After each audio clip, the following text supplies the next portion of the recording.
Minister Wilkinson, thanks for joining us.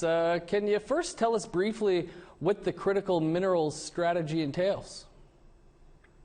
So the critical mineral strategy essentially is premised on the fact that we cannot, as a world, achieve our climate goals nor move through the energy transition to a lower carbon future if we do not have access to far more critical minerals than we presently do. We need them for batteries and solar panels and wind turbines and all of the other things that help us to reduce carbon emissions. So the strategy is focused on ensuring that Canada is moving expeditiously to develop more of these resources, but then to process those resources in Canada and to turn them into products, whether those are batteries and electric vehicles or other products, trying to ensure that we are capturing enormous value for Canadians from coast to coast to coast. Now, the announcement says the strategy will advance reconciliation. Can you explain how? So we talk a lot about different kinds of reconciliation, certainly governance-related issues and services-related issues. But the one that I think we really do need to spend more time talking about is economic reconciliation. How do we ensure that there are long-term benefits that flow to Indigenous communities where projects are taking place on their traditional territories? And so part of this is about ensuring that on a go-forward basis, Indigenous communities are partners in these programs.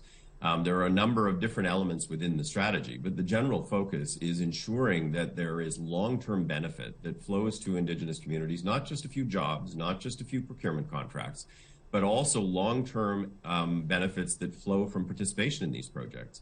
One of the people that was beside me as I announced this project today was Chief Charlene Gale, who is the chair of the First Nations Major Projects Coalition, a very important organization in enabling Indigenous communities to participate.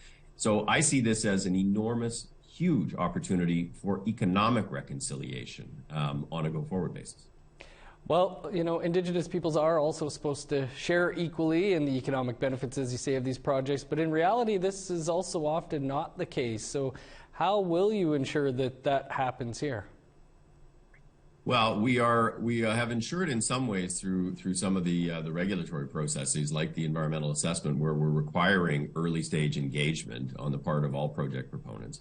But increasingly, we are focused on ensuring that there is the opportunity for participation. And one of the things that we are working on internally within my department are financial tools that can enable, for example, equity participation on the part of Indigenous communities in these projects, and also enable a seat at the table that can help to shape how these projects actually are implemented, which is also important.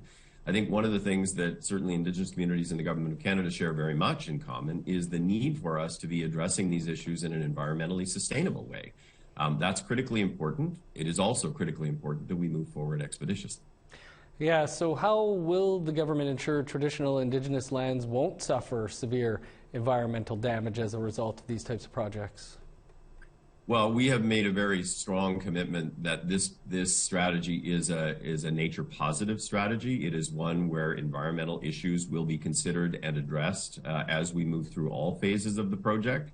That is something we are embedding into the environmental assessment processes. But it's also the case that ensuring participation on the part of Indigenous communities enables them to have a direct voice, not a mediated voice through the government, but a direct voice in terms of how these projects actually are developed. Minister Wilkinson, we'll have to leave it there, but appreciate you taking some time for us today. Thank you very much. It's a very good day for Canada, and I think a very good day for the work on economic reconciliation that is overdue in this country.